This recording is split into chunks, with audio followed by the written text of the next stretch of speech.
Shalom, brothers and sisters.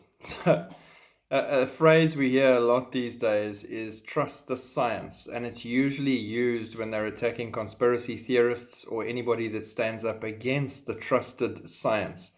Now, I'm sorry, but in the world we're living in, where science tells me that I can't define what a man or a woman is, and that a man can be pregnant, and that there's how many hundreds of new genders, mental problems, that are all legit, then how am I supposed to trust the science? How am I supposed to trust any of it with the chaos and the madness in it? Because it proves that money drives science. So this article that I want to share with you pretty much comes straight back to this as well and shows you the world of science that we're living in at the moment. Now, don't get me wrong. I'm not anti-science. I'm very pro-science.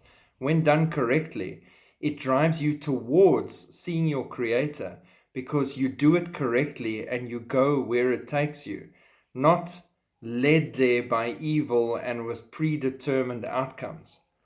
Biden administration to scientists: if you want grants, you must promote inclusion and equity. The Biden administration has a message for scientists: go woke or go broke.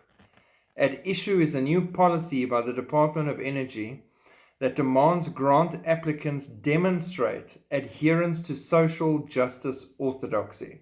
The new policy, which began in October 2022, requires grant proposals submitted to the Department's Office of Science to include a promoting inclusive and equitable research peer plan, in addition to information regarding their scientific project.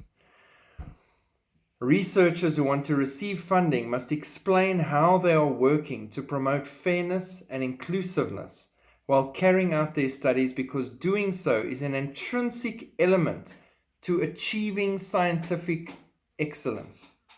Did you hear that? It's absolutely crazy.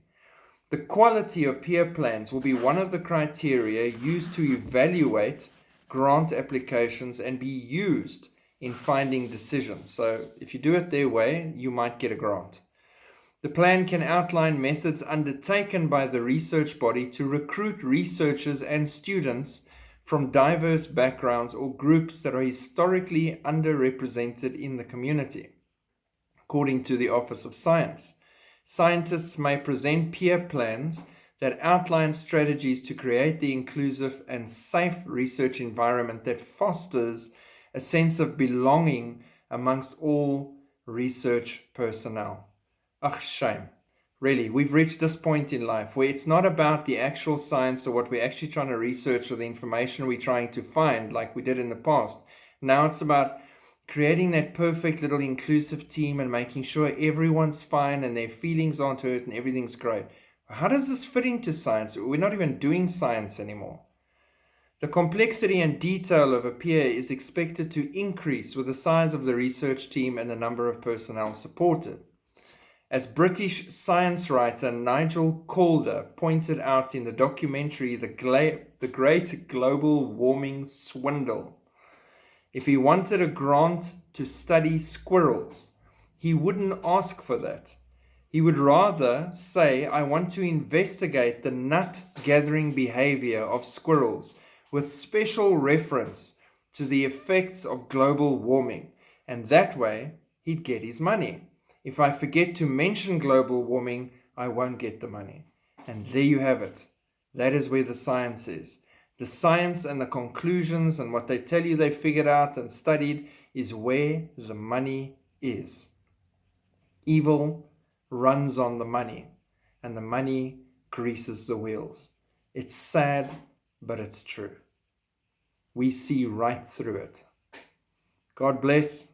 Keep watching and looking up and not being deceived. Wise as serpents, gentle as doves. Shalom.